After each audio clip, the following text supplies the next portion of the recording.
Había pedido el día jueves, les recuerdo a los que estuvieron y a los que no, que si podían leer el libro de Ruth, porque el libro de Ruth es un libro que se lee muy fácilmente, es un libro muy cortito, pero a pesar de que es un libro corto, pequeño, en cuanto a extensión literaria se refiere, es un libro muy grande en cuanto a su grandeza espiritual.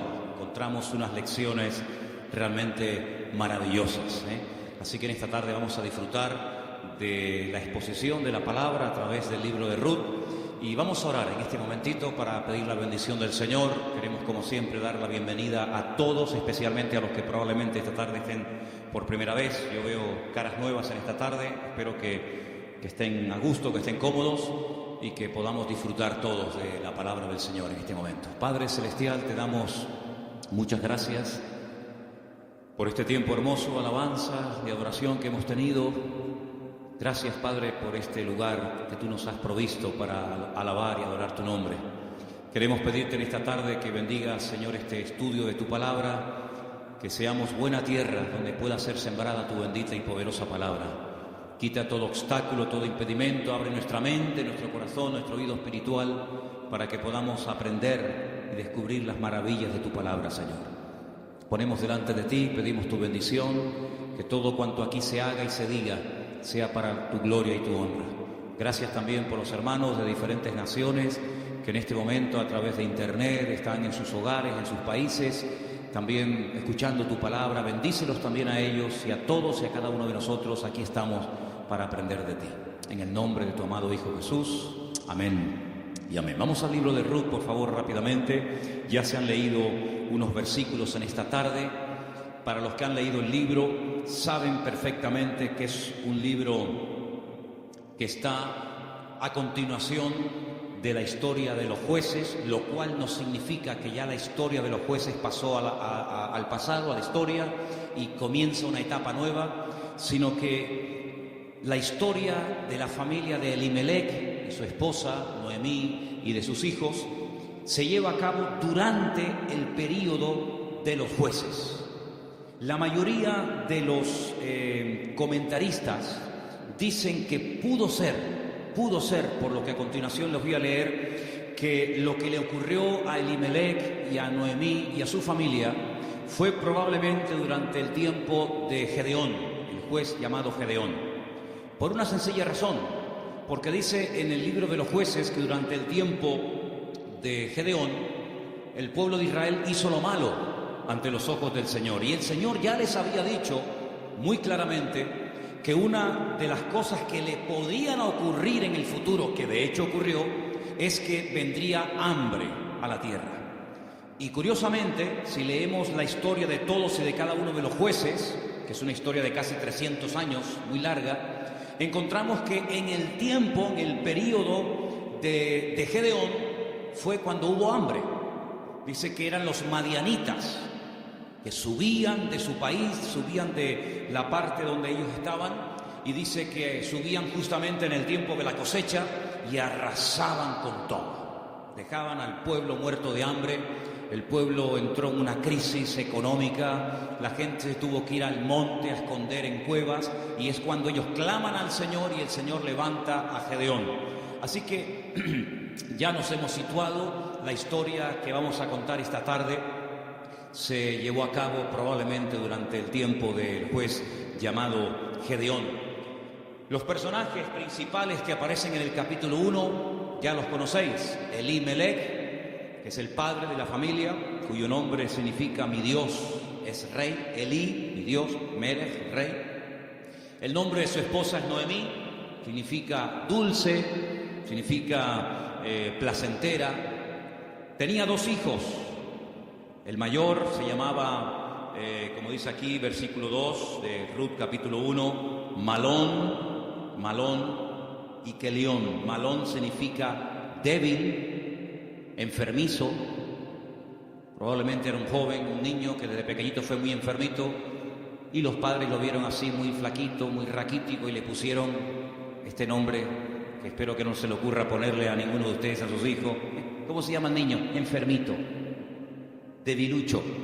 Y el otro no se queda atrás. El otro, Kelión, significa abatido o consumido. Dicho en términos modernos, el hecho polvo de la familia. ¿Qué familia? Bueno, ellos viven en una pequeña población llamada Bet-Lehem, cuyo nombre significa la casa del pan, en la provincia de Judea, el mismo pueblo donde tiempo más tarde nacería el rey David y donde mucho tiempo después nacería nada más y nada menos que el Mesías, el Señor Jesucristo. Ellos ven que el país está pasando por un momento terrible, diríamos hoy en día de paro, de crisis, de pobreza, de miseria, y deciden irse a vivir al extranjero, concretamente a Moab. ¿Qué país sería hoy en día Moab? Bueno, sería el territorio que ocupa Jordania, ¿vale?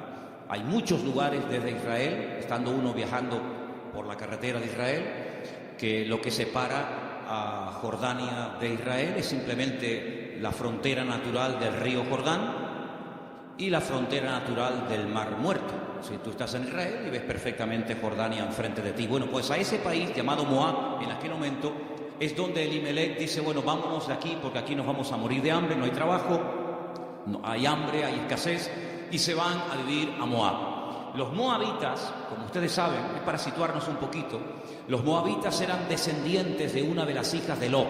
Ustedes se acuerdan que cuando Sodoma y Gomorra fue destruida, las hijas de Lot pensaban que el único hombre que quedó vivo de toda la tierra era su padre.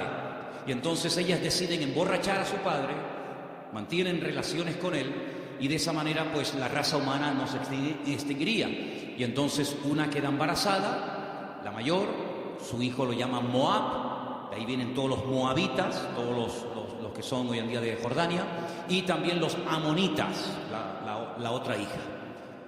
Eran idólatras, el dios principal que se adoraba en Moab era Quemos, una idolatría terrible, y a ese lugar, simplemente porque hay trabajo y simplemente porque hay comida, sin importarle el ambiente espiritual donde va a meter a su familia, allí se va Elimelech, el aventurero, y claro, con el paso del tiempo, lo que pareció o empezó muy bonito, termina en una auténtica tragedia.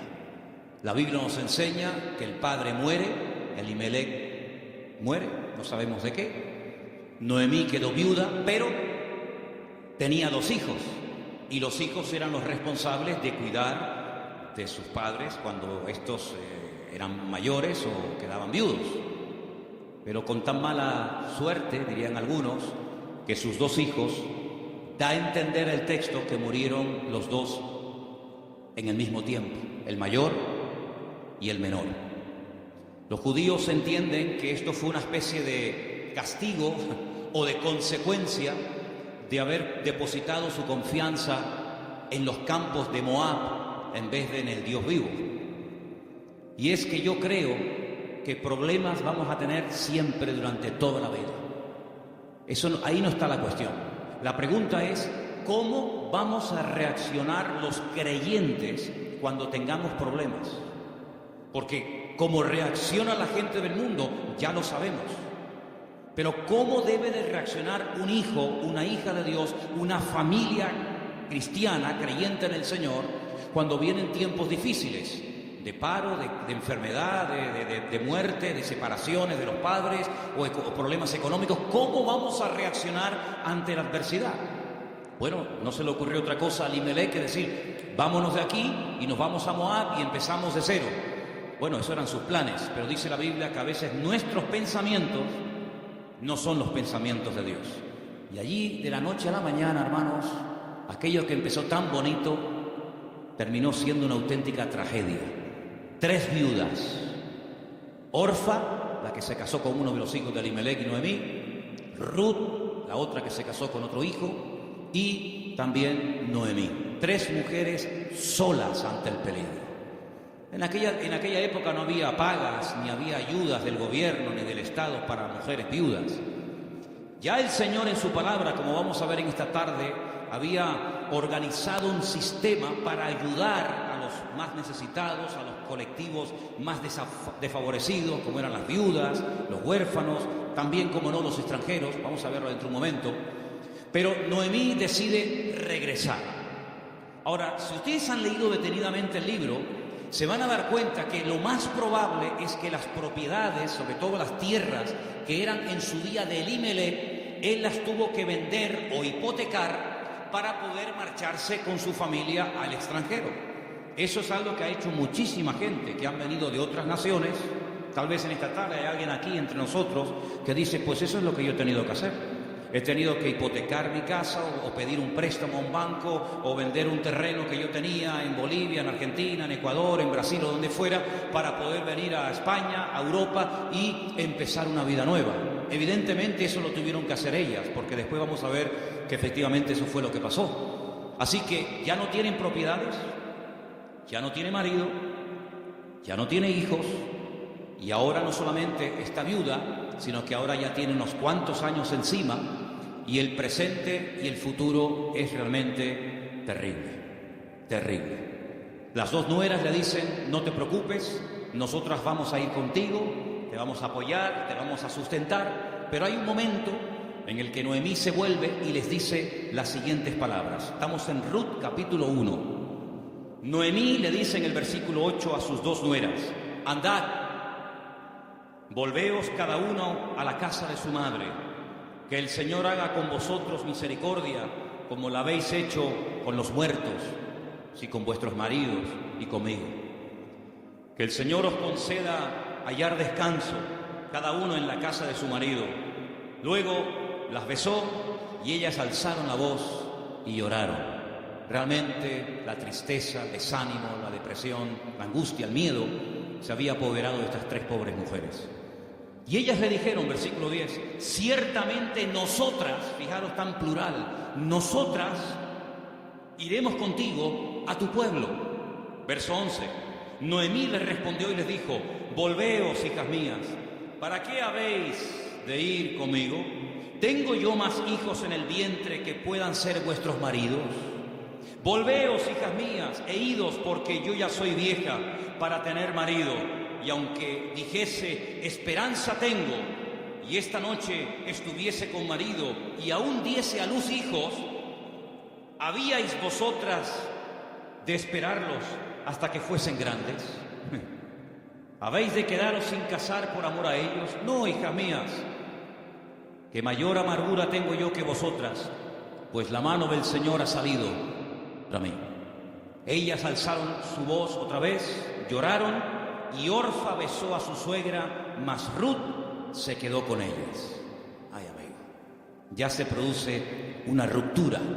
Ya no son las tres las que están como una piña. Al fin y al cabo las tres tienen un denominador común, son viudas, tan solas en la vida. Sino que ahora dice la Biblia que una de ellas, Orfa, cuyo nombre significa terca o testaruda, toma una decisión. Y entonces la decisión que toma es volver a la casa de su familia. Noemí le dijo, y aquí tu cuñada se ha vuelto a tu pueblo y a sus dioses, vuélvete tú tras ella.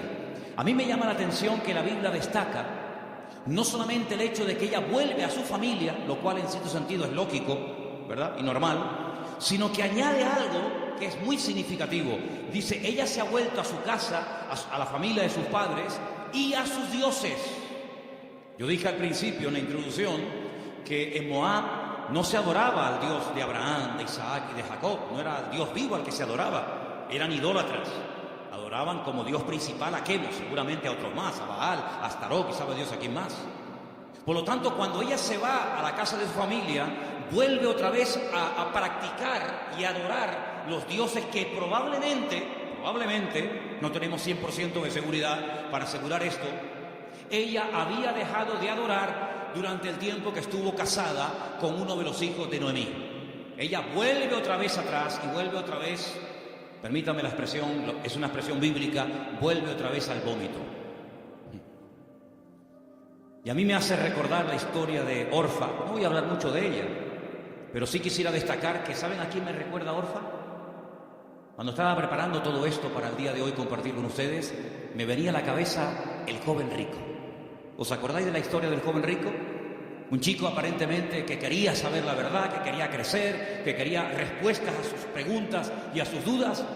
Y cuando el mismísimo Señor Jesucristo le dice, tú has hecho esto y esto y esto y esto, y está muy bien, pero yo observo, yo noto que a ti te hace falta una cosa en la vida. y te voy a decir qué es lo que a ti te hace falta. Y se lo dice, y dice que se puso muy triste, y dio media vuelta y se marchó, y ahí acaba la historia del joven rico. A pesar de que el Señor le dijo algo tremendo, ven conmigo, pero él no estuvo dispuesto a pagar el precio. Viendo Noemí que una de sus nueras se ha vuelto atrás a sus dioses, a su antigua vida, le dice a la otra que le queda, a Ruth, versículo 15, he aquí tu cuñada se ha vuelto a su pueblo y a sus dioses, vuelve tú tras ella. Y ahora viene una de las declaraciones más hermosas de toda la Biblia, versículos que mucha gente sabe de memoria, porque son una declaración muy profunda de lo convencida que estaba, de lo dispuesta que estaba Ruth de no dar marcha atrás. Los leo, versículos 16 y 17. Ruth le dice, no me ruegues que te deje y me aparte de ti, porque a donde quiera que tú fueres, iré yo. Donde quiera que vivieres, viviré. Tu pueblo será mi pueblo, y tu Dios será mi Dios. Donde tú murieres, moriré yo, y allí seré sepultada. Así me haga el Señor y aún me añada, que solo la muerte hará separación entre nosotras dos. ¿Cuántos dicen amén? Y allí se van estas dos mujeres. Claro, lógicamente Noemí es mucho más mayor que Ruth, pero allí emprende una aventura rumbo a lo desconocido. Se va Ruth a un país que no conoce, solamente de oídas, donde las costumbres, la religión, por decirlo de alguna manera, las leyes son completamente diferentes a la cultura, al país en el cual ella ha vivido durante toda su vida. Pero allí se va dispuesta a adorar al Dios de Noemí. Podríamos decir, en términos que nos podamos entender en esta tarde, que Ruth verdaderamente lo que decide es convertirse, no solamente ayudar y no dejar abandonar a su suegra, sino convertirse al Dios de su suegra y lógicamente también de su marido y en su momento de su suegro. Tu pueblo será mi pueblo, tu Dios será mi Dios. El Dios monoteísta, el Dios que no acepta que se adore a otros dioses aparte de Él, sino que, como dice en su palabra, al Señor tu Dios adorarás y a Él solo servirás. ¿Cuántos dicen amén? Allí se va Ruth rumbo a lo desconocido. Y saben, hermanos, hay un capítulo en la Biblia que es el famoso capítulo de la mujer virtuosa de Proverbios, que si no me equivoco creo que es el capítulo 31, el último capítulo del libro de Proverbios, que se llama La mujer virtuosa, Eshet Hayil. Y Ruth es la única mujer en todo el Antiguo Testamento que recibe el título de Eshet Hayil, que significa mujer virtuosa. Es decir, que cuando leas el capítulo 31 de Proverbios y que te habla de la mujer virtuosa, tú dices, bueno, ¿y quién es una mujer virtuosa? ¿A quién puedo ver como punto de referencia en la historia de la Biblia para saber a lo que se refiere el Señor? Ahí la encuentras en el libro de Ruth. Una mujer sacrificada, trabajadora, fiel, que es capaz de renunciar a todo a cambio de nada, aparentemente. Una mujer que incluso está dispuesta a morir en tierra ajena. Y fíjate que me llamó la atención que José, que estaba muriendo fuera de su tierra, estaba muriendo en Egipto, antes de morir dice que él dio orden de que, como él sabía y anticipa proféticamente la liberación de la esclavitud de Egipto, él da orden para que sus huesos se los lleven con ellos cuando salgan milagrosamente de Egipto. Y dice la Biblia que lo hicieron así, y durante 40 años, hermanos, los israelitas estuvieron dando vueltas y vueltas en el desierto, cargando los huesos de José hasta que llegan a Canaán y logran darle una digna sepultura. Sin embargo, Ruth no dice, cuando yo muera, por favor, lleven mi cuerpo, lleven mis huesos a Moab, sino que ella dice, donde a ti te entierren, que me entierren a mí ahí también al lado tuyo. Sí, una mujer decidida, una mujer comprometida, en otras palabras, una mujer con las ideas claras. ¿Cuántos dicen amén? ¿Cómo vamos a reaccionar frente a la adversidad? Porque si huyeron de Israel, de Betlehem, huyeron a Moab para buscar una mejor vida, ahora la tortilla se ha dado la vuelta. Ahora, cuando regresan, ya sin marido y sin hijo, y con unos cuantos años encima, sola, viuda y sin recursos, hipotecada hasta las cejas y con otra nuera que la acompaña, pues no piensen ustedes que el retorno fue mejor que la ida.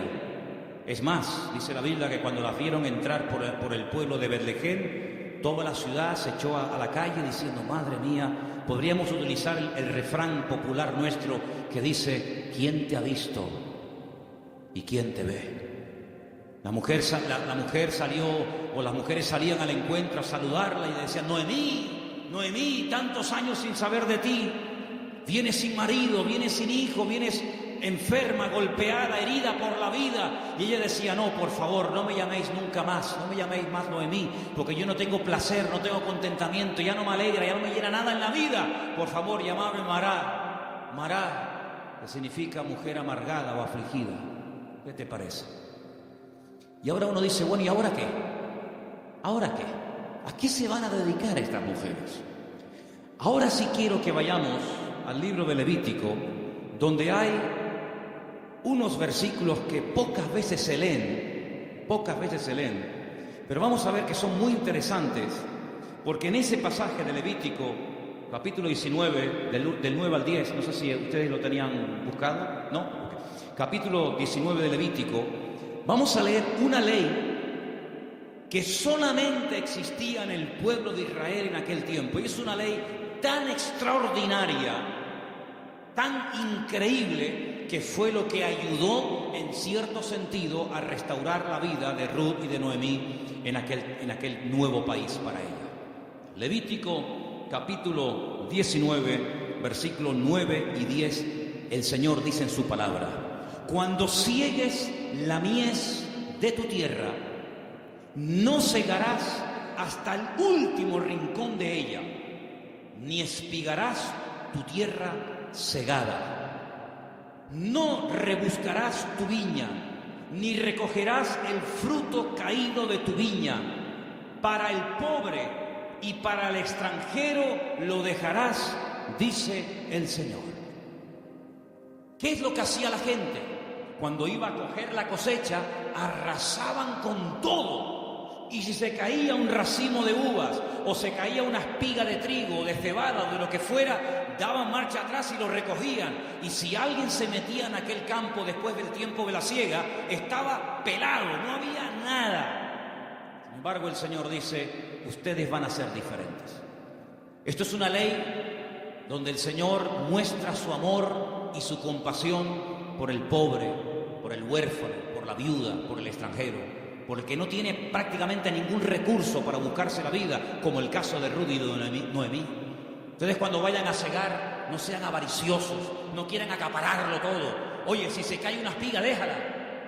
Si hay un rinconcito que no quieres, digamos, cosecharlo, meter la hoz, déjalo ahí en un rinconcito, para que cuando ustedes terminen, pues puedan entrar los que no tienen tierra, los que no tienen trabajo, las viudas, los extranjeros, los pobres, los huérfanos, y puedan de alguna manera conseguir algo para llevarse a la boca.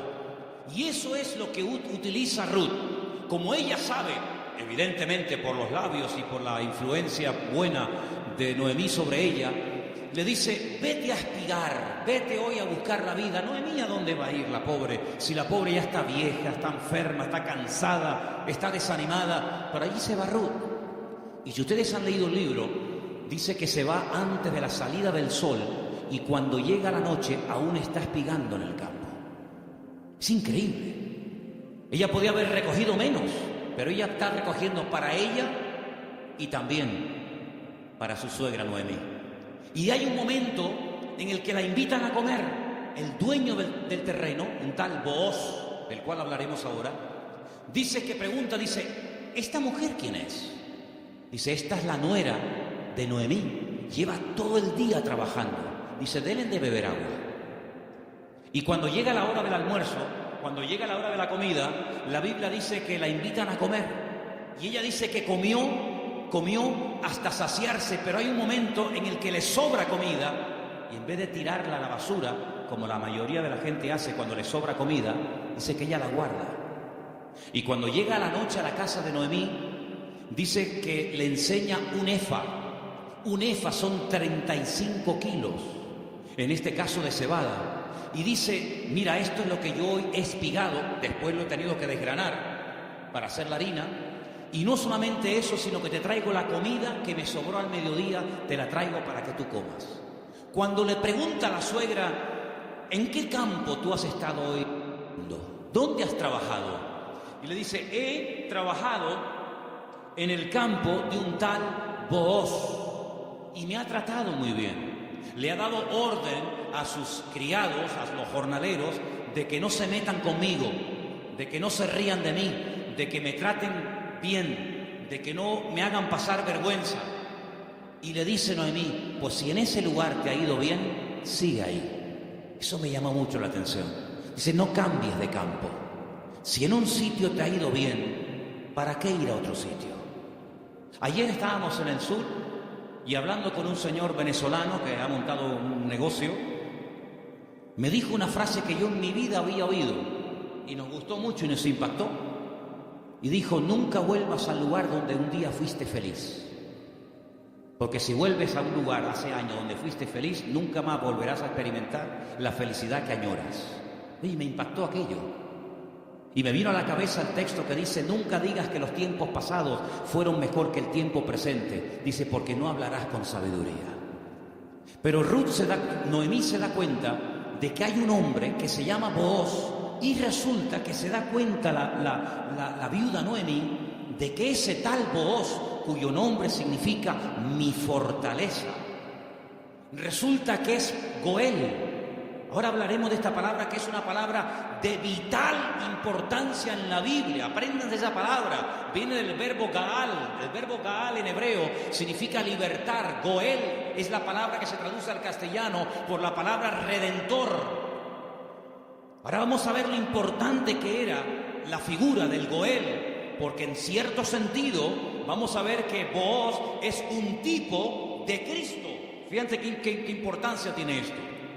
Resulta que había una ley, que vamos a leerla, hemos leído la ley de la siembra, de dejar trozos para los pobres, para las viudas, pero en Deuteronomio capítulo 25 hay una ley muy interesante que yo no sé, si la tuviéramos que poner en práctica nosotros hoy en día, si estaríamos dispuestos a cumplir con esto. Yo no sé, pero es muy interesante, no sé si alguna vez la has escuchado. Dice así, Deuteronomio capítulo 25, del versículo 5 en adelante. Dice así la palabra, escucha. Cuando hermanos, varones,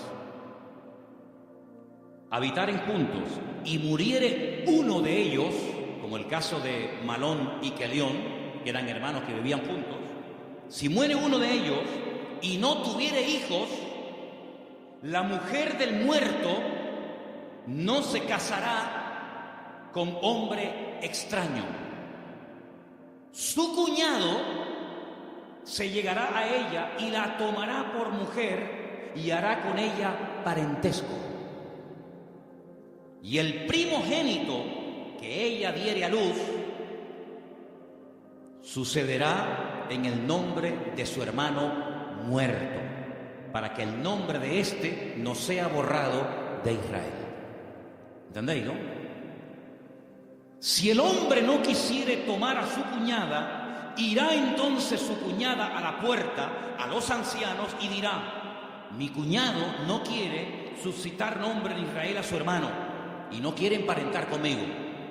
Entonces los ancianos de aquella ciudad lo harán venir, hablarán con él, y si él se levantare y dijere, no quiero tomarla, se acercará entonces su cuñada delante de los ancianos, le quitará el calzado del pie, le escupirá en el rostro y le hablará y le dirá, así será hecho al varón que no quiere edificar casa a su hermano, y se le dará este nombre en Israel, la casa del descalzado. Qué ley tan extraña, ¿no? Dos hermanos y uno de ellos muere sin haber tenido hijos, y para que no se olvide o para que no se quede su nombre borrado en la historia, el hermano vivo, que es el Goel, el Redentor, tenía que casarse con la viuda, y el primer hijo que naciera de esa relación es como si fuera hijo del hermano difunto, para que de esa manera se perpetuara su nombre y para que de esa manera las herencias y las tierras no se diluyeran en el espacio y en el tiempo. Y esto es lo que le ocurre a Ruth. Ruth resulta que se casó con un judío, con un hombre de Belén de Judea, pero ella no tuvo hijos con él. Su hermano, es decir, su cuñado, también murió. Por lo tanto, no hay posibilidad de redimirla. Pero cuando llegan a Israel, la familia de Elimelech, la familia de su marido, pues siguen viviendo allí. Y hay un pariente cercano al cual Booz le dice: oye, a ti te corresponde el derecho de casarte con Ruth. A ti te corresponde el derecho de pagar todas las deudas de Ruth. A ti te corresponde recuperar el patrimonio y las tierras que en su tiempo tuvieron que venderse para que esta familia tuviera que irse al extranjero. Es decir, te haces cargo de la tierra, te haces cargo de las deudas y te haces cargo de la viuda. Y este dice: de eso nada, de eso nada. Pagar yo deudas que no son mías y casarme yo con una mujer que a mí ni me va ni me viene. Y Booz dice: muy bien, vamos a ir delante de 10 ancianos, vamos a ir delante de un Miniam, delante de 10 hombres judíos, y tú vas a decir eso delante de ellos, que no quieres redimir a Ruth, que no quieres hacerte cargo de sus deudas, de sus hipotecas y de la viuda, y lo vas a decir delante de testigos. Y lo dice. Y entonces es cuando entra en escena Booz y le dice a Ruth: hija, tú no te preocupes. Ahora, la diferencia de edad de Ruth y de Booz tenía que ser inmensa. Algunos comentaristas dicen que ese pariente que rehusó casarse con Ruth probablemente era un hermano de su suegro, de Elimelech. Y algunos comentaristas también he oído que opinan que Booz puede ser que también estuviera emparentado con su suegro, de tal manera que ya era un señor mayor, una persona ya de cierta edad, había una diferencia de edad tremenda. Pero él asume la responsabilidad no solamente de casarse con la viuda, sino de pagar la hipoteca y las deudas que la familia dejó y que hay que volver a recuperar las tierras. Lógicamente todo eso costaba dinero. Solamente había dos posibilidades de que en Israel una persona que se desprendiera de patrimonio pudiera volver a recuperarlo. Solamente había dos formas. Una, que llegara el año de jubileo. ¿El año de jubileo qué era? Era una celebración, una fiesta que se llevaba a cabo cada 50 años.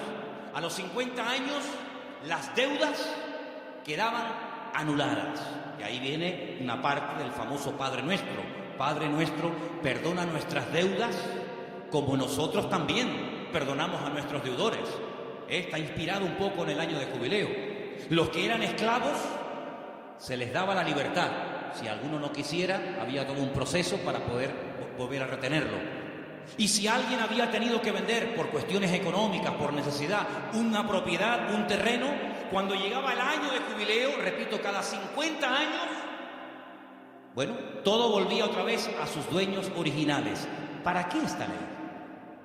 Para recordarle al pueblo de Israel que la usura, el querer cada vez tener más y más y más y más y más, a cambio de las desgracias ajenas, eso no se podía dar en el pueblo de Israel. Cada 50 años se empezaba de cero. Nadie le debe nada a nadie. Los ricos no iban a ser cada vez más ricos y los pobres cada vez iban a ser más pobres. De esa manera era una ley justa, una ley donde se le daba oportunidad al que se había endeudado y jamás iba a poder pagar las deudas. Fíjate qué terrible la ley de los desahucios en España.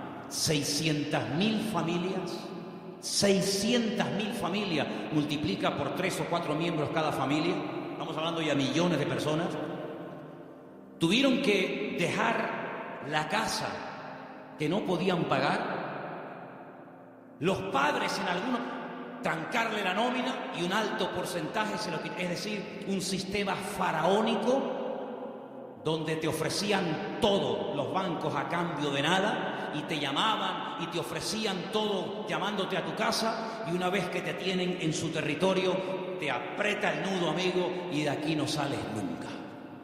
El sistema del faraón en los tiempos modernos. En vez de faraón, llámalo como quieras. Sin embargo, Dios en su palabra jamás iba a permitir que su pueblo cada vez fuera de mal en peor, endeudándose de tal manera que al final era imposible hacer frente a semejantes deudas. Y una cosa también muy importante, aunque no es el tema a tratar, entre hermanos no se podían dar préstamos con intereses. Ustedes saben que hay personas que están pagando muchos años y todavía la deuda no se ha pagado. Lo que están pagando es simplemente parte de los intereses, porque son tan elevados que por una regla de 3, cuanto más pagas, más debes. ¿Cómo se come eso, hermano? Así que la única forma de recuperar una tierra que se había vendido era llegar al año de jubileo. Pero ¿quién le aseguraba al que había vendido una propiedad, ponte que tuviera 40 o 50 años, que iba a durar otros 50 años para recuperar la tierra? Era prácticamente imposible, impensable. Pero luego había otra forma. Era otra forma. Pero claro, ahí había que tener mucho amor y mucha compasión. Y era decir, no es mi deuda, entre comillas, no es mi problema, pero yo voy a redimirte, yo voy a ser tu Goel, yo voy a asumir cuánto debes. Pues mira, tuve que vender la casa, tuve que hipotecarla, tuve que vender el terreno, tuve que hipotecar los animales, en algunos casos tuve que vender a mis hijos como esclavos a trabajar a jornal durante un tiempo. Yo me hago cargo de todas tus deudas y encima me caso contigo, levantamos descendencia y empezamos una vida nueva. ¿Cuántos dicen amén? Bueno, hermano, eso fue lo que hizo el Señor Jesucristo por todos y cada uno de nosotros, ¿sí o no? Cuando vinimos al Señor, la inmensa mayoría de los que estamos aquí y muchos de nosotros, ¿cómo vinimos al Señor? ¿En nuestro mejor momento? Yo pienso que la mayoría de los que nos hemos convertido al Señor, cuando vinimos a los pies de Cristo, vinimos en nuestro peor momento. Algunos desanimados, otros enfermos, otros enganchados, otros esclavos de no sé qué, de no sé cuánto. Pero el Señor Jesucristo dijo, a ver, ustedes tienen una deuda tremenda. Y una deuda no con un banco, no con una financiera. Ustedes tienen una deuda conmigo. Y es una deuda que no se puede pagar con trabajo, ni con dinero, ni con lágrimas, ni con sudor. Es una deuda que solamente se puede pagar con sangre. Pero no cualquier sangre, sino con la sangre preciosa de Jesucristo. Y vuestra miseria, vuestra hipoteca, vuestra crisis material y espiritual, yo me hago cargo de ella.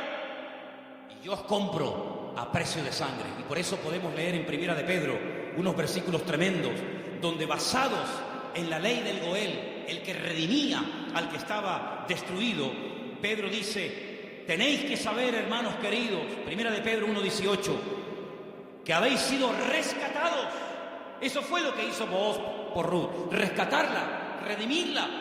Vosotros fuisteis rescatados de vuestra vana manera de vivir, la cual recibisteis de vuestros padres, no con cosas corruptibles como oro o con plata, sino con la sangre preciosa de Cristo, como de un cordero sin mancha y sin contaminación, ya destinado desde antes de la fundación del mundo. Cristo, antes de que existiera Adán y Eva, antes de que existiera el jardín del Edén, Él sabía que un día iba a venir a este mundo a morir en la cruz por los pecadores. Desde antes de que el mundo existiera, ya Él sabía que su destino iba a ser ese. Desde antes de la fundación del mundo, pero manifestado en los postreros tiempos por amor de vosotros, y mediante Él, ¿cuál creéis en Dios? Quien le resucitó a los muertos y le ha dado gloria, para que vuestra fe y esperanza sean en Dios. ¿Cuántos dicen amén?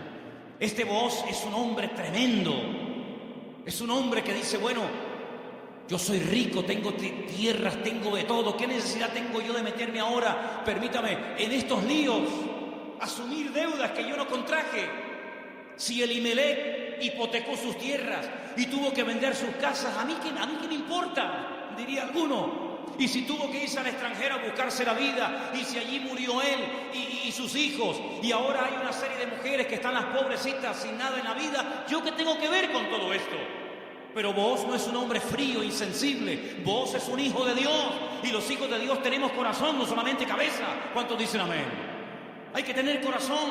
Hermanos, en las vestiduras del sumo sacerdote, que las tenéis ahí si queréis ver cómo eran. El sumo sacerdote llevaba en su pecho los nombres de la familia de Israel, las tribus de Israel: Judá, Benjamín, Zabulón. Y el sumo sacerdote decía: pero si yo no soy de la tribu de Judá, ¿yo para qué tengo que llevar el nombre de una familia que no es la mía? ¿Por qué tengo yo que llevar en mi pecho el nombre de la tribu de Zabulón si yo soy levita? Pero es que el Señor le enseñó al pueblo de Israel a través del sumo sacerdote que para servir a Dios y para creer en el Señor y hacer su voluntad, uno tiene que tener corazón. ¿Cuántos dicen amén? Hay tanta insensibilidad, hermano, incluso en el pueblo de Dios. Sí, dicen que España es un país muy solidario, el país de más donaciones de órganos del mundo. Sí, está muy bonito. Pero hermanos, el mundo no nos tiene que dar ejemplos a nosotros, ni lecciones de solidaridad y de amor, sino que somos nosotros los que deberíamos ser la gente más solidaria y los que más apoyamos al necesitado del mundo, porque para eso el Señor nos ha puesto en esta tierra. Y vos dijo: no, yo no me voy a limpiar las manos como tú que te has limpiado las manos. Porque los que habéis leído el libro, os habéis dado cuenta que cuando al pariente cercano le dicen: oye, que hay unas tierras que son preciosas, están abandonadas, porque Elimelech se tuvo que ir al extranjero, pero son unas tierras hermosas. Este dijo: uy, estas son para mí, porque ahora junto las mías con las de Elimelech, y cuando yo me muera, mis hijos tendrán más herencia. Y tiene unos campos, y tiene unos olivares, y tiene, pero vos le dices: pero espérate un momento. No solamente hay que recuperar tierras y propiedades, sino que aquí hay algo muy importante, y es que aquí hay una vida. Aquí no solamente hablamos de cosas, aquí hablamos de seres humanos. Qué interesante que Faraón decía: llévense las bestias, llévense los animales, pero déjenme las mujeres y los niños aquí. Qué curioso, ¿no? Interesante, ¿no? Y vos dijo: no, si tú no quieres hacerte cargo de esta situación y no quieres coger todo el paquete, sino lo que te interesa, y renuncias, entonces yo hago acto de presencia. Y ahí entra vos en escena, y dice la Biblia que se casan, y desde el momento en el que Ruth entra en contacto con vos, su vida cambió radicalmente. Pero yo pregunto, ¿y este hombre tan bueno, tan solidario, con un corazón de oro, que sin comérselo ni bebérselo se encuentra de la noche a la mañana teniendo que asumir una responsabilidad tremenda de atender a una viuda, con lo que eso conlleva, de atender también a una suegra que no era la suya, pero que viene en el paquete también incluida, de tierra, de hipoteca? Este pedazo de hombre, ¿de dónde salió? Algunas hermanas solteras que están orando para tener un compañero, un varón en la vida, dice: pero Señor, súpleme un Booz. ¿Dónde están esos hombres? Bueno, yo no sé dónde están, pero yo te digo una cosa: yo sé de dónde salió este.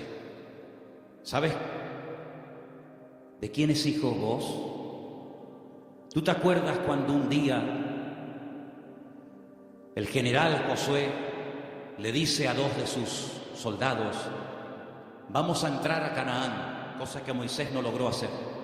A nosotros nos corresponde ahora entrar y tomar posesión de la tierra. Pero antes de entrar, vamos a hacer algo. Voy a mandar a 2 espías, no exploradores como los que mandó Moisés, que fueron unos inútiles, sino 2 espías, 2 hombres que entren secretamente, y cuando vengan nos digan qué estrategia tenemos que emplear para atacar este pedazo de ciudad con doble muro, cerrada, imposible de conquistar. Y ahí se van estos 2 hombres, y van y se quedan en una casa de prostitución. Y algunos dirán: ¿y cómo 2 hombres del pueblo de Israel se van a semejante lugar? Bueno, no es que fueron a pecar, sino que era el lugar donde 2 extranjeros pasarían desapercibidos perfectamente, porque por allí entraban y salían muchos. Y allí contactaron con la dueña de aquel negocio, por llamarlo de alguna manera, y la dueña una noche en una habitación les dice: yo sé quiénes son ustedes, yo sé de qué país sois, yo sé que vosotros sois israelitas, y yo he oído lo que vuestro Dios ha hecho por vosotros.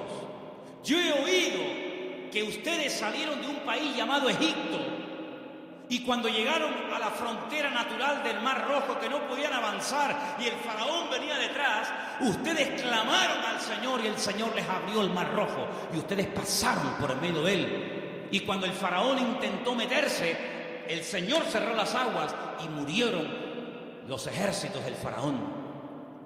Y ustedes entraron por el desierto y hemos oído lo que el Señor ha hecho por vosotros y por eso la ciudad está muerta de miedo y ha desfallecido nuestro corazón. Yo suplico, yo ruego por amor de vuestro Dios que cuando entréis y toméis posesión de la tierra, porque sabemos, y dice así, sabemos que Jericó va a ser tomada y conquistada por vosotros, que tengáis misericordia de mí y de mi familia. Y estos hombres se quedan sorprendidos porque esta mujer está contando las noticias de hace 40 años. ¿Tú te acuerdas de lo que leíste en el periódico hace 40 años? Bueno, algunos dirán, pero si yo no tengo más que 25. ¿Pero alguien se acuerda aquí de lo que leyó en un periódico hace 40 años? Ella lo tenía fresco en su mente. Vienen a por nosotros, nuestros días están contados. Esta tierra no nos pertenece. Vienen los hijos de Dios, viene el Dios de Abraham, de Isaac y de Jacob. Tengo que tomar medidas preventivas, tengo que salvar mi vida y la de mi familia. Y los espías le dicen, vamos a hacer algo. Si tú no te chivas, si tú no dices que hemos estado aquí, si tú no vas ahora con el cuento al capitán de la guardia o al rey de Jericó, sino que tú mantienes el secreto, y el día que nosotros entremos en la ciudad, tú estás dentro de la casa con toda la familia que quiere ser salva, nosotros te protegeremos a ti y a toda tu familia. Y como va a ser esto algo tremendo, porque aquí va a haber una conmoción, un terremoto, esto va a ser un cataclismo terrible, y una ciudad tan enorme, para saber diferenciarla de tantas casas, coge este trapo de color rojo, lo amarras ahí por fuera de la ventana. Yo le diré a los soldados cuando entren a tomar posesión de Jericó, que donde hay un trapo rojo colgado ahí en la ventana, ahí no entren, que esa es la casa de Rahab, la ramera. Y dice la Biblia que ella vivía entre un trozo del muro y el otro, entre muro y muro. Toda la ciudad cayó, no cayeron los muros de Jericó, hermanos, ¿sí o no? Cayeron los muros de Jericó, pero la casa de Rahab no cayó, pero no estaba en el muro. Pero el que confía en el Señor verá cómo caen a su lado mil y les mira a sus... Mas a ti no llegará, dice la Biblia. Toda la ciudad cayó, hermano, como añicos. Pero la casa de Rahab se quedó ahí. Y ella se va a vivir con su familia al pueblo de Israel. Y se casa, dice la tradición, con uno de aquellos espías que se llamaba Salmón. No es que se casó con un pescado. Se casó con un señor que se llamaba Salmón. Y queda embarazada. Y cuando da luz, nace nada más y nada menos que un hijo que le pusieron Booz. Ay, amigo, así que Booz era el hijo de Rahab, la de Jericó. Sí, amigo. ¿Qué te parece? ¿Cómo una persona puede cambiar la vida cuando pone su mirada y su confianza en las manos del Señor? De ser una mujer como era en Jericó, a lo que llegó a ser cuando lees el árbol genealógico, los antepasados de Cristo, en Mateo capítulo 1, te encuentras que en el árbol genealógico de nuestro Señor Jesucristo aparece nada más y nada menos que Rahab, aquella mujer salvada milagrosamente de la destrucción de la ciudad de Jericó. Es que en el libro de Ruth hay algo que predomina, hay un hilo conductor que lo encuentras por todas partes, y es que nuestro Dios es un Dios que es un especialista en restaurar vidas destrozadas. ¿Cuántos dicen amén? No solamente es un Dios que echa fuera demonios y un Señor que levanta al caído y un Dios que sana a los enfermos y que salva a los pecadores, sino que es un Dios que le encanta restaurar vidas destrozadas, y cuanto más difícil, mejor lo hace. ¿Cuántos dicen amén? Dile al que está a tu lado, nuestro Dios es un Dios que restaura las vidas. ¡Aleluya! Nuestro Dios restaura las vidas. ¡Aleluya! Vos, el Goel, el Redentor, asume sus responsabilidades, sabe que el primer hijo va a ser considerado no como suyo, sino como hijo del difunto, del marido de Ruth, pero no le importa, porque él no se quiere llevar la gloria en ningún momento, sino que él quiere hacer la voluntad del Señor. aunque el precio a pagar sea ese. Y por querer preservar el nombre, la memoria, el recuerdo del primer marido de Ruth, este hombre pasa a la historia por ser un gran hombre de Dios. ¿Te das cuenta? Lo que uno siembra es lo que uno cosecha. ¿Cuántos dicen amén?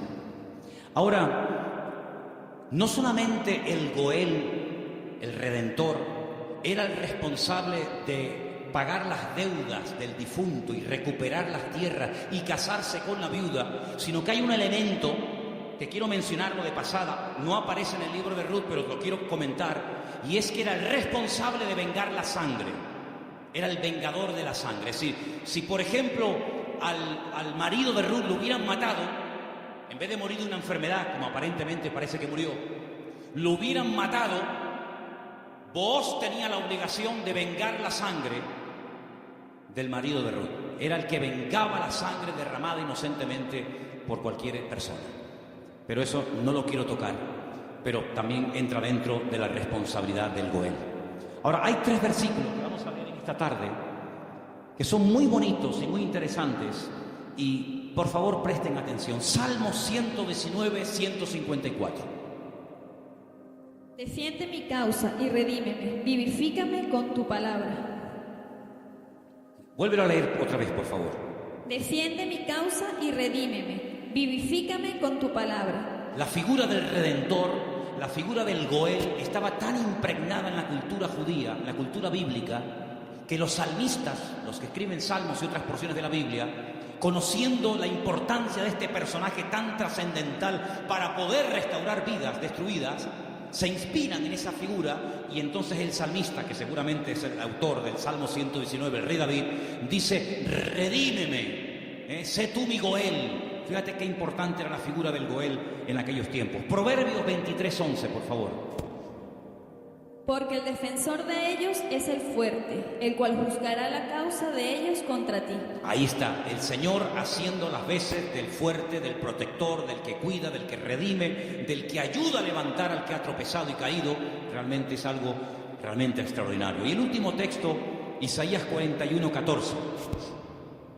No temas, gusano de Jacob, oh vosotros los pocos de Israel. Yo soy tu socorro, dice Jehová, el Santo de Israel es tu Redentor. Amén. El Santo de Israel es tu Goel, es tu Redentor. Él es el que se va a encargar. Ahora, hermano, déjeme que les diga algo.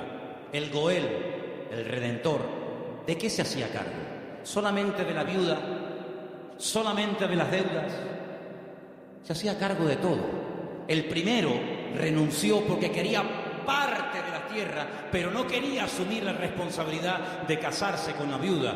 Vos dice: no, todo o nada. Las deudas, las hipotecas, lo que se perdió, y también de la viuda.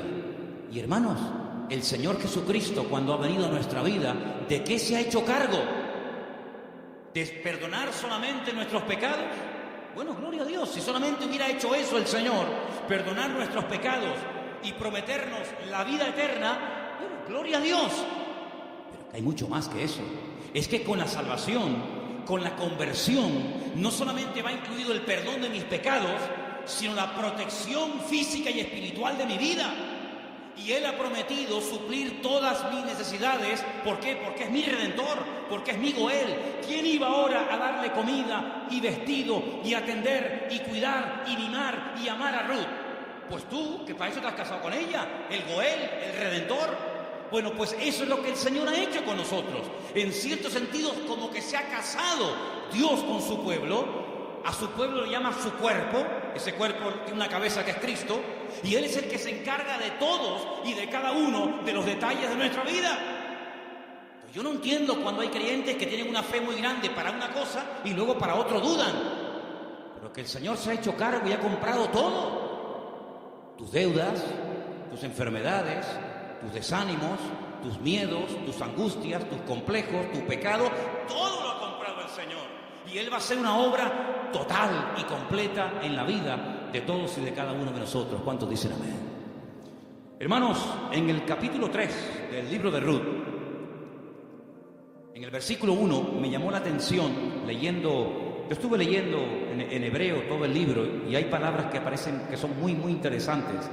Pero hay una que particularmente me llamó la atención. En el versículo 1 dice: después le dijo su suegra Noemí: hija mía, ¿no te he de buscar hogar para ti, para que te vaya bien? Es decir, Noemí dice: yo voy a hacer todo lo posible para que tú a mi lado tengas algún día tu propio hogar. Y busqué la palabra hogar en hebreo, y la palabra que aparece en el versículo 1 aquí traducida por hogar es la palabra Manoah. Y cuando yo veo en el texto que pone Manoah, le digo a Elena: Elena, ¿no hay un personaje en la Biblia que se llama Manoah? Y me dice: sí. ¿Quién era Manoah? Sí, señor. Muy bien, hermano. Era el padre de Sansón, Manoah. Y digo, voy a buscar lo que significa Manoah. Y resulta de que me encuentro que la palabra hogar, Manoah, se puede traducir por descanso, tranquilidad, reposo, quietud y otros tantos sinónimos. Y me pongo a buscar versículos en la Biblia, solamente vamos a leer 2. Me pongo a buscar versículos en la Biblia donde aparece la palabra Manoah y me quedé sorprendido, porque una de las primeras veces que aparece la palabra Manoah, traducida aquí en el texto castellano-español por la palabra hogar, es en Génesis 8:9, y os vais a quedar sorprendidos porque tiene que ver con un pájaro, tiene que ver con un animal. ¿Lo tenéis? Génesis capítulo 8, versículo 9, y dice así. ¿Lo tienen, chicas? ¿Sí? Vamos. Y no halló la paloma donde sentar la planta de su pie, y volvió a él al arca, porque las aguas estaban aún sobre la faz de la tierra. Entonces él extendió su mano y tomándola, la hizo entrar consigo en el arca. Noé no podía consultar el parte meteorológico, no tenía ordenador dentro del arca, no tenía WhatsApp y decir: oye, por ahí donde tú vives. Bueno, es que no podía decir eso, porque no había nadie con vida fuera del arca. ¿Y cómo consulto? ¿Cómo me atrevo yo a abrir la puerta del arca y si se me entra el agua dentro? Llevaba un año dentro de aquel barco. ¿Salgo o no salgo? Es que antes de salir hay que tomar medidas preventivas. No te tires a la piscina si no hay agua. No, hermano, eso es fe. No, eso es locura. Eso no es fe. Usted va a la piscina y está vacía. Usted, hermano, el justo por la fe vivirá. Y yo le diría: descanse en paz, hermano. ¡Pum! Ahí se quedó el hermano. Uy, le falló la fe. No, le falló la cabeza. Eso no es fe. Eso es un disparate. La fe no es locura. La fe es certeza, es convicción. No es disparate, ni locura, ni emoción, ni sentimiento. Es seguridad de que lo que voy a hacer, ni Dios me ha dicho que lo haga. Ahora, una cosa es que el Señor me diga: tírate a la piscina, pero no hay agua. Si tú me lo dices, yo me tiro. Pero si tú no me lo dices, yo no me tiro ni loco. ¿Cuántos dicen amén? Muy bien. Noé dice: la única forma de comprobar es mandando una paloma. Y dice que abrió la ventana, la única ventana que había en el arca, suelta la paloma, y dice que la paloma no halló lugar donde reposar. Claro, estaba todo anegado en agua, todavía no había bajado el nivel de las aguas, y ahí aparece la palabra Manoah. No había reposo, no había un lugar donde poder decir: bueno, aquí me quedo, y aquí crío mis polluelos, y aquí me hago mi palomar, y no sé qué, no sé cuánto. No había. ¿Por qué? Porque las circunstancias todavía no estaban preparadas para salir del arca. Y otro versículo muy conocido, que ustedes se lo saben de memoria, donde aparece la palabra Manoah, es en el Salmo 23, versículo 2. Veamos si queréis el 1 y el 2. Salmo 23, 1 y 2. Que se lo saben de memoria, ¿sí o no? Que dice... ¿Vamos? Dale. Jehová es mi pastor, nada me faltará. En lugares de delicados pastos me hará descansar. Junto a aguas de reposo me pastoreará. Junto a aguas de reposo. Allí donde hay calma, donde hay quietud, allí me pastoreará el Señor. Una de las características del Señor es que lo que hace el Señor trae al corazón reposo, tranquilidad, paz. ¿Cuántos dicen amén? Donde hay paz está el Señor. Donde no hay paz, dudo mucho de que el Señor esté. El apóstol Pablo le decía a los corintios: lo que yo les he enseñado es para poner orden en la iglesia, porque esto me lo dijo el Señor, compartiera, porque en nuestras iglesias lo que caracteriza a nuestras congregaciones es el orden.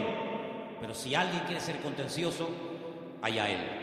Por lo tanto, hermanos, lo que Noemí le está diciendo a su nuera Ruth es que el anhelo de su corazón es que Ruth logre tener algún día un reposo, que logre tener un sitio de tranquilidad donde sea feliz. Y por eso se traduce por la palabra hogar. Y yo pregunto una cosa: ¿y tu hogar cómo está esta noche? ¿Tu hogar es un lugar de reposo? ¿Tu hogar es un lugar de calma y de quietud y de paz? Porque si no lo es, la culpa no la tiene Pedro Sánchez, que dimitió ayer. ¿O también se la vamos a echar a él?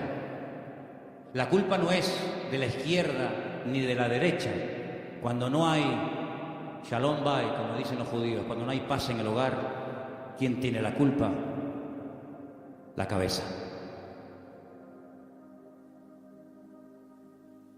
Así que la responsabilidad principal del hombre en el hogar es traer paz al hogar. Y si no la hay, ya sabes lo que tienes que hacer. Entra en tu aposento y tu Padre que te ve en lo secreto te recompensará en público. Si no tienes recompensa en público, es porque hace mucho tiempo que no estás en lo secreto, en lo escondido con Dios. ¿Cómo reaccionamos ante la adversidad? Es el título del mensaje de hoy. ¿Cómo reaccionamos cuando algo va mal? Siempre tenemos la tendencia de echarle la culpa a algo o a alguien. Si no es el pastor, es la mujer del pastor. Si no es la derecha, es la izquierda. Si no es el frío, es el calor. Si no es el que se fue, es el que se quedó. Siempre buscamos un chivo expiatorio al que echarle la culpa. Noemí, hay un momento cuando ella regresa del extranjero que le dice a la población de Betlehem: no me llaméis Noemí, porque la mano del Señor se ha vuelto contra mí. La mano del Señor no está contra ninguno de sus hijos. Simplemente que hay un trato, hay circunstancias, hay situaciones en la vida por las cuales tendremos que pasar, nos guste o no. Pero no tenemos que tener ningún temor, porque lo que permita el Señor en nuestra vida, todo absolutamente está bajo la mano y el control de nuestro Dios. ¿Cuántos dicen amén? Y eso fue lo que consiguió Ruth: un hogar de paz, de quietud y de calma. Y quiero terminar leyendo unos versículos del libro de Ruth, capítulo 4, versículo 11, que fue la bendición que pronunciaron, la bendición que le dieron a los que se casaban ese día, a Ruth y a Booz. Capítulo 4, versículo 11. Dijeron los que estaban allí congregados, los testigos, todos los que estaban en el pueblo, desde el pueblo a la puerta con los ancianos, dijeron: testigos somos. El Señor haga a la mujer que entra en tu casa como a Raquel y como a Lea, las cuales edificaron casa de Israel, y tú seas ilustre en Efrata y seas de renombre en Belén, y sea tu casa como la casa de Fares, el que Tamar dio a luz a Judá, por la descendencia que de esta joven te dé el Señor. Y Booz tomó a Ruth y ella fue su mujer, y se llegó a ella, y el Señor le dio que concibiese y diese a luz un hijo. Y hermanos, los últimos versículos del libro de Ruth dicen así, verso 21: Salmón, el papá de Booz, es decir, el suegro de Ruth, engendró a Booz. Booz engendró a Obed, que significa servidor, el que sirva al Señor. Qué bonito, Obed engendró a Isaí, e Isaí engendró a David. Luego, si no me equivoco, Ruth fue bisabuela, ¿sí?, del rey David. ¡Qué cambio, hermanos! ¡Qué cambio! ¿Cómo empieza el libro? Una familia destruida, una familia que no sabe a dónde disparar, que no sabe a dónde irse. Miseria, hambre, he tenido que hipotecar la casa, he tenido que vender los terrenos, sin nada. a la aventura, nos vamos a Moab. Y sin tener en cuenta que el Señor prohibía categóricamente la unión entre el pueblo de Israel y otras razas, resulta que sus hijos, hombre, claro, ¿con quién se casaron Kelión y Maleón? ¿Con quién se casaron los hijos de Noemí y los hijos de Elimelech? ¿Con quién? Pues con mujeres del país donde fueran a vivir. Sí, ese es el futuro que le vas a dar a tus hijos. Si con la cosa de darle un mejor futuro material, has traído la ruina espiritual a tu casa. Claro, ya sabemos que Dios toma lo destruido, lo roto, lo que no es, para hacer maravillas. Pero ¿para qué te vas tú a Moab? ¿Te vas a meter en la boca del lobo? No, es que ya hay trabajo. ¿Y tus hijos? ¿De quién se van a enamorar? ¿Con quién se van a casar? Con mujeres idólatras. La primera responsabilidad de un padre en una casa con sus hijos, más que darle estudios y una buena carrera, es darle un futuro espiritual a sus hijos. Y Moab, dicho sea de paso, no era el mejor lugar para llevar a una familia a vivir. Prueba de ello que mira cómo terminaron. Muertos todos. Todos terminaron muertos, del padre hasta el hijo mayor y hasta el hijo menor. Gloria a Dios que por ahí aparece la misericordia del Señor y que a través de vos la familia vuelve a remontar vuelo y vuelve a recuperar el ánimo y la esperanza. Pero hermanos, no es tiempo de experimentos. No es tiempo de será por aquí, será por allá, será esto. Vamos a descubrir los principios establecidos por el Señor en su palabra. La vida de un cristiano no es un laboratorio donde hacemos experimentos. Será esta, será aquella, será fulano, será mengano. Vamos a orar seriamente al Señor. Encomienda al Señor tu camino, confía en Él y Él hará. Aleluya. Y no te impacientes por motivo del que prospera en su camino, porque pronto serán cortados y como la hierba verde se secarán, dice la palabra. En otras palabras, aprendamos a esperar en Dios. Mira, consiguió más, mucho más, en poco tiempo Ruth y Noemí en la tierra donde el Señor estaba, que todos los años que Elimelech se pegó en el extranjero, que no le sirvieron absolutamente para nada. La respuesta no estaba en Moab, la respuesta estaba en Belén, más cerca de ellos de lo que se imaginaban. Yo solamente quiero decirte algo. ¿De dónde viene el Señor Jesucristo? Los antepasados de Cristo, ¿quiénes son? ¿No son Obed? ¿No es Booz? ¿No es Rahab? ¿No es Ruth? ¿No es el rey David? ¿No es la tribu de Judá? ¡Claro que lo es! Luego, fíjate tú cuando una persona hace, como dice la Escritura, las cosas decentemente y con orden, las bendiciones que a corto y a largo plazo pueden llover y caerle a la vida de esa persona. Por lo tanto, hermano, no te precipites. Espera en el Señor, porque el libro de Ruth es muy pequeñito, 4 capítulos, pero es tan grande en lecciones. Y sobre todo, júntate con el que te puede edificar. Pégate como una lapa. Ustedes saben lo que es una lapa, ¿verdad? Pégate como una lapa a la persona que te puede bendecir. Le dice, y termino, Noemí a Ruth: no te separes de vos. Esta noche quiero explicar esto porque puede ser que algunos lo leyeron y dijeron, pero ¿qué le estaba proponiendo la suegra? Dice, esta noche vístete bien, úngete, ponte tus mejores vestidos, lávate, averigua dónde está durmiendo vos, en la era, tú vete a la era. Cuando él esté dormido, tú te pones a sus pies. Y uno está diciendo, pero bueno, ¿qué le está proponiendo Noemí? Era la forma de la época de recordarle al Goel, oye, hey, que estoy aquí, por si no te has dado cuenta. Dice que ella se acurruca a los pies de Booz y a medianoche, cuando seguramente Booz toca el cuerpo de Ruth se asusta y dice, uy, ¿pero tú quién eres? No le pudo encender la luz, era todo oscuro y dice, yo soy Ruth la Moabita. Te recuerdo que tú eres el Goel, extiéndeme tu manto. Y entonces ahí es donde él se da cuenta de que en la vida no solamente es tener tierras y criados, sino que hay una responsabilidad muy cerca de ti, la cual tienes que asumir. Y entonces, hermanos, cuando Noemí se entera de todo esto, le dice, tú confía porque este hombre no dejará pasar mucho tiempo hasta que arregle este asunto. ¿No lo habéis leído en el libro esta semana? Tú ahora confía, tú ya has hecho tu parte. Claro, tú no puedes ir sucia a la presencia de Booz. Cuando tú vas a presentarte ante la presencia del Señor, tienes que lavarte. Lo que hacía el sumo sacerdote, lavarse afuera en el lavacro, las manos, los pies, el cuerpo, para luego entrar a la presencia del Señor. Tú haces exactamente lo mismo que hacía el sacerdote, pero tú lávate. ¿Por qué? Porque si tú vas oliendo mal y quieres conquistar y quieres llamar la atención a Booz, se la vas a llamar, pero se la vas a llamar mal. Vas a decir: oye, Ruth, ¿no te podrías lavar un poquito, por favor? Vístete bien, arréglate, haz tu parte. Y tú tranquila, tú ya has hecho lo tuyo.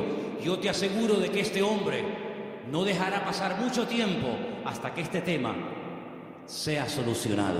Hermanos, si esa era la confianza que tenía Noemí en Booz, al ser un hombre de Dios, que al percatarse, al estar informado de una situación que solamente él podía solucionar, ¿cuánto más nuestro Padre Celestial nos dará las cosas que nosotros pedimos, y pedimos con fe, si sabemos esperar en Él? No dejará pasar mucho tiempo el Señor hasta decir: yo asumo mis responsabilidades, y mi responsabilidad es ser tu pastor, proveer tus necesidades, cuidarte y protegerte todos los días de tu vida. Si Booz se encargó de Ruth, ¿cómo no se va a encargar nuestro Goel, nuestro Redentor, nuestro Rey de Reyes y Señor de Señores, de tus hijos, de tu esposa, de tu trabajo, de tu salud, de tu familia, cuando Él es el Señor Todopoderoso, que todo lo sabe, todo lo conoce, y ni siquiera hemos abierto la boca y ya el Señor sabe lo que mi vida necesita? Por lo tanto, ese fuerte aplauso a nuestro Goel, a nuestro Redentor, a Él la gloria.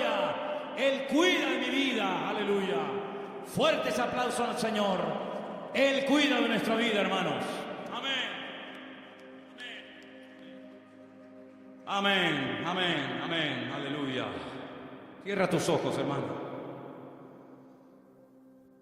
La paloma volvió por la tarde, después de dar vueltas y vueltas y vueltas y no encontrar un lugar donde poder posarse y descansar. Noé entendió que aún no era el tiempo, pero ¿sabes qué? Ya nosotros no vamos a dar vueltas y vueltas y vueltas buscando, como dijo Pedro, ¿a dónde vamos a ir si solamente tú tienes palabras de vida? La búsqueda ya se detuvo hace tiempo, cuando nos dimos cuenta de que bebiendo de los pozos de esta vida siempre volvíamos otra vez a tener sed, hasta que probamos el agua viva de nuestro Dios. El que bebe de este agua volverá a tener sed, pero el que bebe de mí nunca más volverá a tener sed. Bendito sea tu nombre, Señor. Ahí donde estás, cierra tus ojos, inclina tu rostro, habla con tu Goel. Habla con tu Redentor. Dile: Señor, hazte cargo de mi vida, Señor. Hazte cargo de mi casa, de mi familia, de mis hijos.